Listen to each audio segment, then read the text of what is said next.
Hello everybody, Levi Clay here, and I'm back again for another, well, this isn't really a soloing school lesson, but it's kind of a combination of a lot of the techniques that I've been talking about here on my YouTube channel over the last few years. So if you do enjoy this video, please do make sure you hit that subscribe button.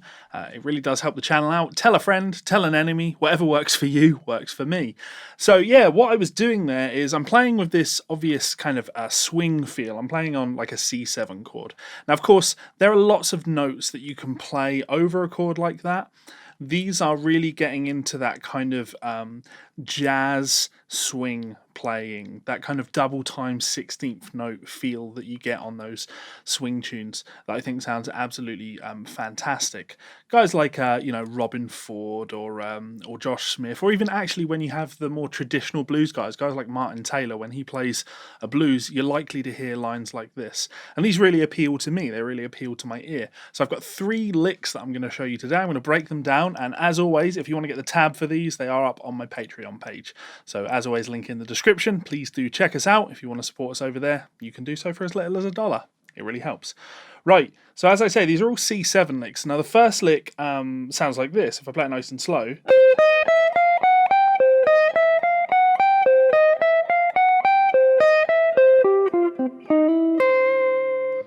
Now this is a tricky little one, and for me, I'm all about positional playing, or at least understanding the fretboard and what I'm doing and why I'm doing it. So when I play a lick like this,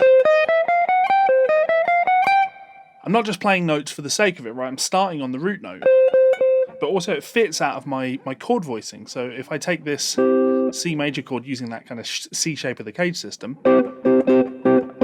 also the BB King box,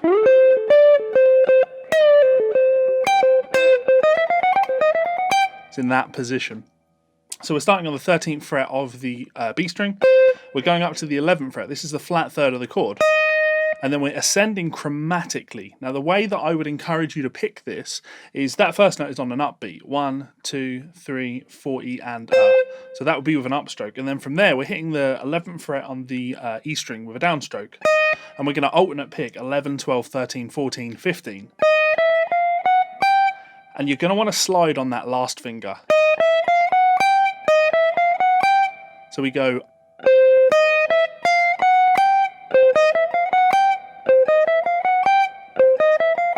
Now this is a cool lick because that 1, 2, 3, 4, 5, 6 note motif repeats 3 times, starting on the and of 4.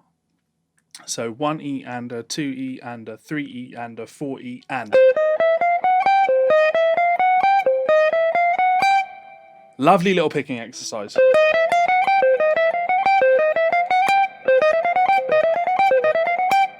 And with that little shift that you're having to do on that little finger,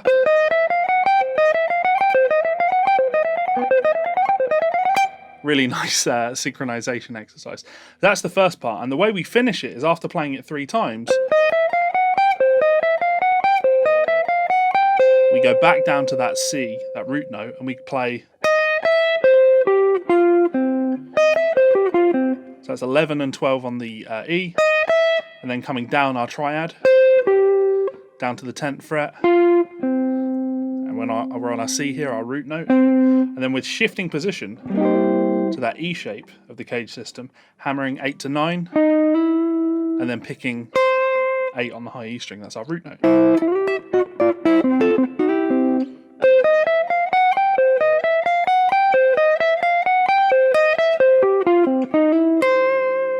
A little bit slower.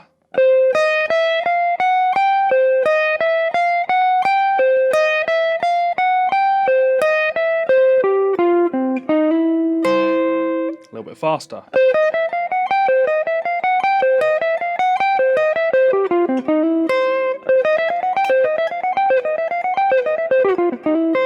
So that's a cool lick, really like that one.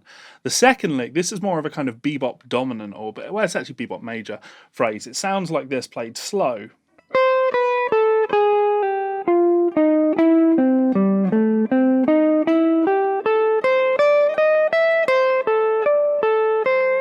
A little bit faster.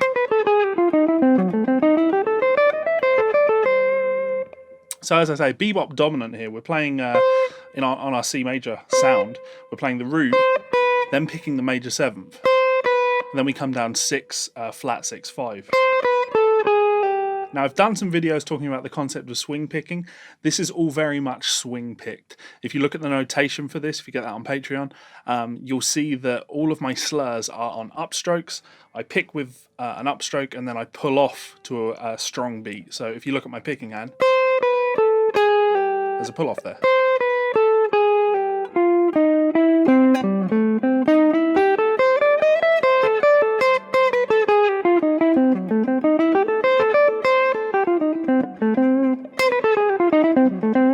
So that's really important, getting that pull off in there. If you pick all of these notes, you know it works, but it sounds a little bit smoother to not. So descending, we're then going to hit 10, 8, 9. We're then going to pick down 10 and 10 on the D and A. We're then going to move up a kind of classic major pentatonic idea. 7, 10 on the D, 8, 9 on the G.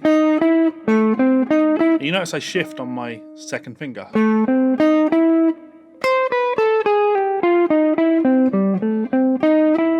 That helps me ascend that major pentatonic sound. 8, 8, 10, 8, 10, and then we're going to walk chromatically to 12. And why? Because this is the major third. And what sounds better on a chord than going to that third? And then to finish, back down to our 8th fret or our root note, and we're alternating on that 6th.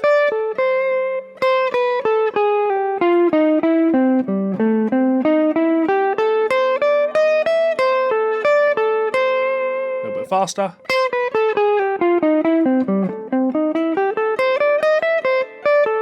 Faster still. And then much faster.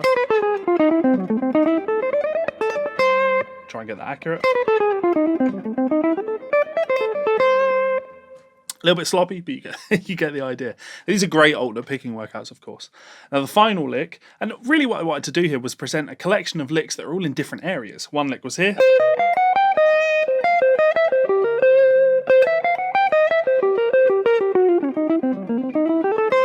One of them was around the E shape.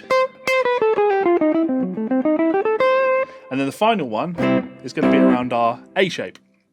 Hoping that my camera picks up on the autofocus. Quality stuff, this. And the lick sounds like this.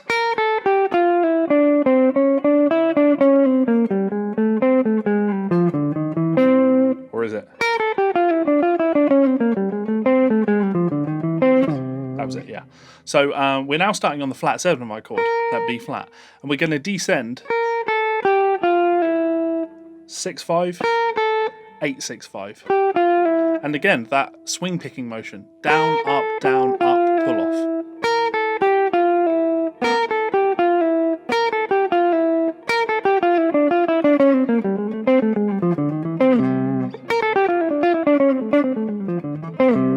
I'm really into that. If you really look at the picking that I do there, it's really hard for you to see it at speed.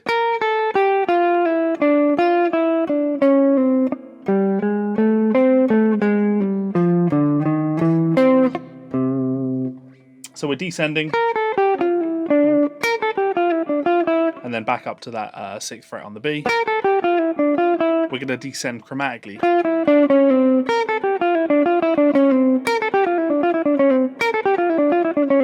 So 7, 6, 5 on the G. Now you have the bop influence. We're going to play 8 on the D, 5, and then walk up to 7.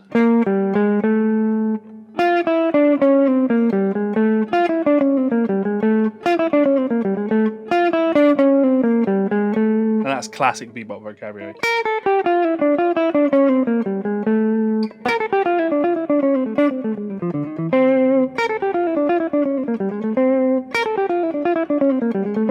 The picking, like I say, really does help with that.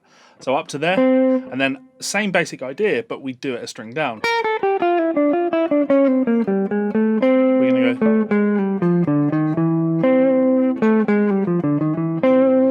These are kind of bebop, chromatic encirclement ideas. So starting on that C, we're going to descend chromatically from 7 to 5, 8 on the A, and then 5, 6, 7. Now this is the third of our C chord. We're going to end by playing the root on the G string.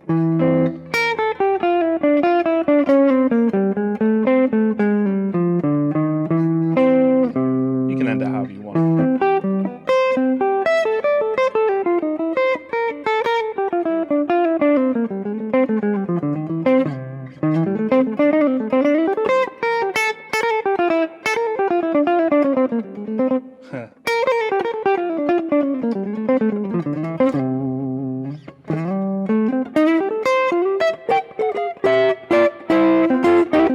That's it. 3 licks. Try that again.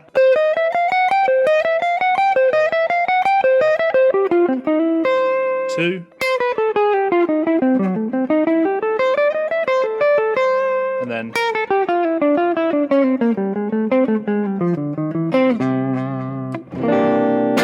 They all have a wonderful C7 sound, and I'm sure you will get a lot of enjoyment out of them. So yeah, let me know how you get on with those in the comment section below. Lastly, I just want to say a huge thank you to my wonderful Patreon supporters. If you're not on Patreon, then fucking subscribe. No, seriously, you guys, your support really does mean a lot. It means that I can put more time into making videos like this. I mean, it's 2 in the morning. I should be doing some transcription work, right? But I was having just too much fun playing the guitar this evening, and I thought you might enjoy some of those licks. So please do give them a go. And if you want to get the tab, head on over to Patreon. If that doesn't suit you, you can also support the channel by heading on over to Amazon and checking out one of my books. There's some of them there, but if you have a look on Amazon, link in the description, you will see much more of my work. So as always, guys, much love. Your support really does mean a lot, so thank you very much. I'll chat with you in that comment section below. If you would like to check me out on Patreon, you can do so by clicking this button up here. Subscribe by clicking this button down here. 2 more of my videos here and here. Nearly forgot that bit. Thank you so much for the love, kindness, generosity, and support, and I will see you for another video soon. Goodbye.